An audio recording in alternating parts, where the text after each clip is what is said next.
Alors aujourd'hui, Jimmy, vous nous parlez d'une maladie qui touche les articulations, la goutte. Alors d'abord, c'est quoi cette pathologie? Alors la goutte, c'est lorsque l'acide urique, c'est un métabolisme qui crée des déchets en fait, s'accumule trop dans le sang, forme des cristaux, et ces cristaux vont se placer au niveau des articulations et donner ce qu'on appelle la crise de goutte. Alors, ça touche, en général, quand on parle de la goutte, moi c'est vrai que c'est pas une maladie que je connais bien, mais j'ai l'impression que c'est que des personnes âgées. Et non, pourtant, ça touche plutôt, alors c'est 2% de la population quand même. C'est plutôt l'homme que la femme, à entre 30 et 45 ans.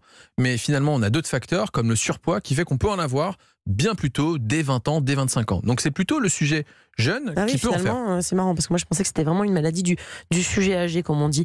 Comment on fait le diagnostic de la goutte, d'une crise de goutte, c'est ça? Alors ceux qui en ont déjà eu connaissent parfaitement le diagnostic, et quand ils me consultent, ils me disent: écoutez docteur, je fais une crise de goutte. Schématiquement, ça peut toucher toutes les articulations, mais préférentiellement c'est le gros orteil qui est touché, qui devient rouge, chaud, douloureux, ça lance comme si on s'était...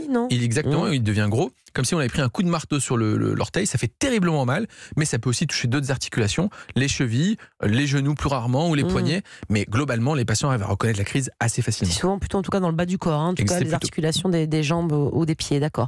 Et à quoi c'est dû alors finalement, l'acide urique, vous disiez, mais on a ça à cause de quoi? Il y a des facteurs de risque par exemple? Oui, notamment dans ce qu'on mange, lorsqu'on prend des protéines animales en trop grande quantité, ou lorsqu'on mange certains poissons, quand trop de fruits de mer, les abats, c'est très riche en purine et ça donne la crise de goutte. Ah, d'accord. Attention, l'alcool aussi. Si vous buvez beaucoup d'alcool, vous pouvez faire une crise de goutte. Et finalement, lorsque vous êtes en surpoids, l'obésité, parce que finalement vous accumulez de l'acide urique, et donc elle s'élève dans le sang et elle peut donner une crise de goutte. Donc évidemment que ce qu'on mange a un rôle essentiel dans le développement de cette maladie. Alors ça a l'air assez douloureux quand même comme crise de goutte, cette crise de goutte. Comment on peut la soigner, rassurez-nous quand même? Oui, déjà il faut la prévenir. Hippocrate appelait cette maladie la maladie des rois, parce que c'était des gens qui mangeaient énormément, qui mangeaient beaucoup. Donc surveillez votre alimentation, rien que comme ça on peut éviter certaines crises. Il faut prendre un traitement anti-inflammatoire, sous réserve d'absence de contre-indication. Et puis quand les crises sont trop importantes ou trop fréquentes, on donne un traitement pour faire baisser l'acide urique au long cours. Mais dans ces cas-là, c'est un traitement qu'on garde finalement quasiment toute la vie, comme un traitement pour la tension ou le diabète. Merci beaucoup Jimmy pour tous ces